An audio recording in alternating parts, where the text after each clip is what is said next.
Hello అండి. ఈరోజు నేను మీ అందరికీ ఇంట్లోనే మొబైల్ పౌచ్‌ని ఎలా క్లీన్ చేసుకోవాలో చూపిస్తాను వచ్చేసేయండి. ముందుగా ఒక బౌల్‌లో వాటర్ తీసుకోండి, ట్యాప్ వాటరు. ఆ తర్వాత ఒక చిన్న స్పూన్‌తో సర్ఫ్ గానీ లేదంటే మ్యాటిక్ లిక్విడ్ గానీ ఏదైనా చిన్న స్పూన్‌తో తీసుకోండి. అలాగే కొంచెం ఈనో పౌడర్ కూడా యాడ్ చేసుకొని ఆ వాటర్‌లో బాగా మిక్స్ చేసుకోవాలి. ఆ తర్వాత డైరెక్ట్‌గా ఇంకా పౌచ్ అయితే పెట్టేసేయాలి.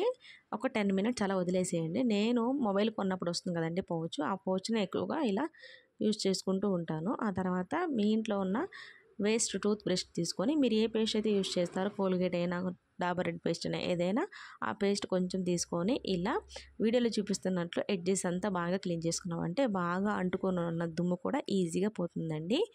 ఆ తర్వాత ఇంకా 2 to 3 టైమ్స్ వాటర్లో వాష్ చేసుకొని ఒక పొడి క్లాత్తో తుడిచేసుకొని యూజ్ చేసేసుకోవడమే. అంతేనండి. నా వీడియో నచ్చితే లైక్ చేయండి and do follow for more videos. Thank you for watching.